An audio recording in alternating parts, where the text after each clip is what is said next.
North Indian, south Indian, east Indian, west Indian, all over India ही नहीं, Chinese, Italian, जापानी और पता नहीं दुनिया के किस किस कोने के डिशेस बना लेती हो आप। ऐसे कैसे कर पाती हो मम्मी आप? पता है इसका जवाब क्या दिया था मैंने अपने बेटे को? Hey everyone, good morning. कैसे हो आप सभी? आशा करती हूँ कि सभी बहुत अच्छे होंगे। मेरा नाम है सुनीता और मेरे आज के व्लॉग में आपका स्वागत है। तो आज मैं बनाने वाली हूँ डिनर में मंचाओ सूप, जिसके लिए मैंने सारी चॉपिंग कर ली थी। अदरक, लहसुन, मिर्ची, प्याज और शिमला मिर्ची, पत्ता गोभी, गाजर सब कुछ बारीक बारीक कटिंग कर लिया था। और सबसे ज़्यादा समय इसी चीज़ों में जाता है, तो कटिंग होने के बाद तो फिर तो फटाफट से सूप बन के तैयार हो जाता है। और मैं पनीर भी ऐड करने वाली हूँ सूप में, ताकि सूप ज़्यादा पौष्टिक भी हो जाए और थोड़ा सा फुलफिलिंग भी हो जाए, जिसके वजह से मैंने पनीर को भी चॉप कर लिया था। ये पनीर घर का बना हुआ पनीर है।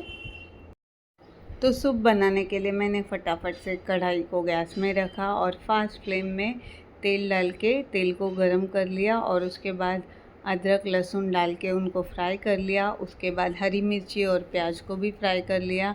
फिर सारी सब्जियां डाली, शिमला मिर्ची, पत्ता गोभी और गाजर, और उनको भी फास्ट गैस में थोड़ा सा फ्राई कर लिया। और उसमें मैंने नमक और ब्लैक पेपर पाउडर डाल के उसको भी भून लिया। और उसके बाद चिली सॉस, विनेगर और सोया सॉस ये सब डाला, और इनको भी फास्ट फ्लेम में ही मैंने भून लिया था सब्जियों के साथ। इसके बाद मैंने खूब सारा पानी डाल दिया, कढ़ाई भर के लगभग पानी डाल दिया था, और इसको उबलने के लिए मैंने छोड़ दिया था। और जो मैंने वीडियो के स्टार्टिंग में आपसे कहा था कि मेरे बेटे ने मुझसे कहा कि ऐसे कैसे हो सकता है कि कोई हर तरह का खाना बना सकता है, नेशनल, इंटरनेशनल, स्टेट लेवल का और बाहर के स्टेट्स का। तो पता है मेरा जवाब क्या था? ऐसा ऐसा वही कर सकती है जिसका बेटा खाने का शौकीन हो। यानी एक माँ ही ये काम कर सकती है कि वो अपने स्टेट का ही नहीं, अपने देश का ही नहीं, सारी दुनिया का खाना सीख सकती है। क्योंकि अगर उसके बच्चे को पसंद है तो माँ कुछ भी कर सकती है ना? तो सब्जियों को में मैंने एक्चुअली गर्म पानी डाला था, तो उबाल जल्दी से आ गया था। पर क्योंकि सब्जियां एकदम कच्ची है तो उसको थोड़ा सा कुक करना पड़ेगा ना, क्योंकि पूरी कच्ची सब्जियां नहीं रखने वाली हूँ, पर पूरी तरह से सब्जियों को पकाना भी नहीं था मैंने इसमें। तो इसके लिए थोड़ी देर के लिए उबाल लिया था, और साथ साथ में मैं लग गई थी कॉर्नफ्लावर का घोल बनाने के लिए, क्योंकि सूप को गाढ़ा करने के लिए तो कॉर्नफ्लावर की ज़रूरत पड़ती ही है। तो कॉर्नफ्लावर का घोल भी बना लिया था मैंने। और सूप में मुझे थोड़ा सा MSG भी डालना पड़ेगा, ताकि इसमें जो अलग सा टेस्ट आता है वो MSG से ही आता है। मुझे पता है MSG हेल्थ के लिए अच्छा नहीं होता, इसीलिए ये चीज़ें बनाना मैं अक्सर स्किप करती हूँ, कम ही बनाती हूँ जिसमें MSG पड़ती है, या तो कभी कभी नहीं भी डालती हूँ, पर आज मैं डालने वाली हूँ।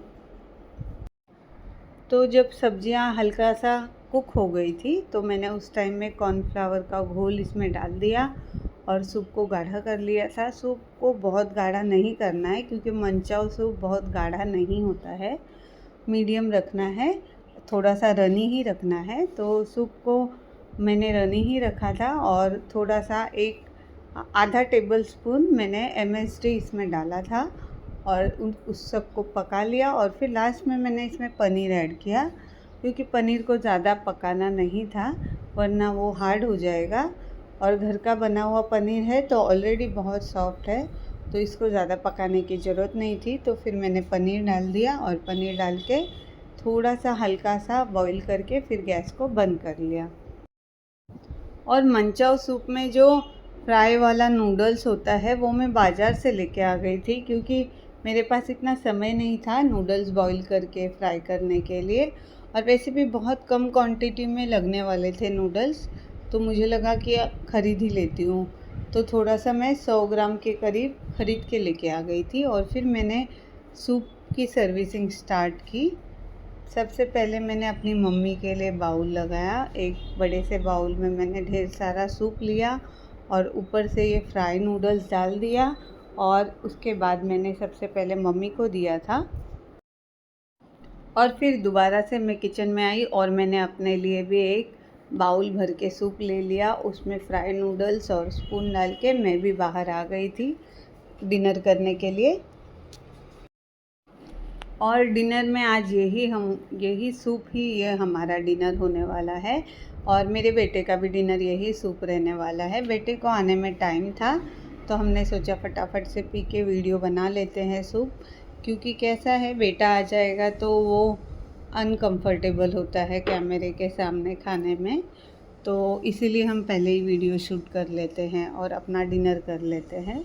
तो फटाफट से मम्मी ने सूप पिया और मम्मी को भी सूप पसंद आया था। मैंने सूप पिया, सूप बहुत गर्म था, मुंह जल गया था मेरा, इतना गर्म था और बहुत ही स्पाइसी बना था क्योंकि जिंजर गार्लिक मैंने भरपूर मात्रा में डाला था। पर ये अच्छा होता है जिंजर गार्लिक से जो स्पाइस बनता है, क्योंकि जितनी भी अंदर आपके कफ और सर्दी वगैरह होती है ये सब जिंजर गार्लिक के स्पाइस से निकल जाती है। और सूप तो स्पाइसी ही अच्छा लगता है ना।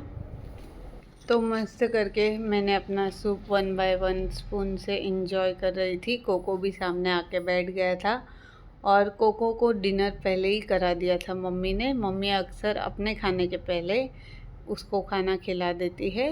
वैसे भी उसका खाना अलग होता है और जो हमारा खाना है वो अलग होता है, तो हमारा खाना हम मोस्टली उसको नहीं दे पाते हैं और अगर वो मांगता है तो थोड़ा बहुत दे देते हैं। जैसे कि वीडियो के एंड में आप देखोगे मम्मी ने एक पनीर का टुकड़ा उसको सूप में से निकाल के खिला दिया था, पर अदरवाइज़ वो अपना खाना खा चुका था। और फिर भी उसको मज़ा आता है, पता नहीं कैसे वो देखता रहता है बैठकर हमें और बस ऐसे ही उसका टाइम पास होता रहता है। और बाय द वे हम लोगों को तो सूप पीने में बहुत मज़ा आ रहा था। हाँ, स्पाइसी था तो थोड़ा सा आँख नाक से पानी आने लग गया था सुडुक सुडुक करके, फिर भी हम अपना सूप पिए जा रहे थे। और मेरी मम्मी ने तो बहुत समय लिया, मैंने तो फिर भी जल्दी जल्दी से अपना सूप ख़त्म कर दिया था और फिर मैं चली गई थी और मम्मी तो सूप अपना स्लो स्लो पीते जा रही थी, क्योंकि गर्म भी बहुत था ना ये सूप, इसलिए मम्मी को टाइम लग रहा था। और मुझे कैसा है, नीचे स्ट्रीट कैट्स और डॉग्स को खाना खिलाने जाना होता है 8 बजे, तो फिर मैंने फटाफट से अपना सूप ख़त्म किया और नीचे चले गई थी मैं कैट्स और डॉग्स को खाना खिलाने के लिए, और स्ट्रीट कैट्स और डॉग्स को। और मैं डेली ये काम करती हूँ, मॉर्निंग और इवनिंग दोनों टाइम मैं स्ट्रीट कैट्स और डॉग्स को खाना खिलाती हूँ। तो खाना खिला के भी मैं ऊपर आ गई थी, तब तक भी मम्मी का सूप ख़त्म नहीं हुआ था। मम्मी बहुत स्लो स्लो ठंडा कर कर के सूप पी रही थी और कोको देखे जा रहा था मम्मी को। और मैंने कैमरा चालू रखा था इसलिए सारी की सारी रिकॉर्डिंग हो गई थी और फिर मैंने कैमरा बंद कर लिया था उसके बाद। और बस फिर इस ब्लॉग को यहीं ख़त्म करती हूँ, कल मिलती हूँ दूसरे ब्लॉग में। Bye bye, take care.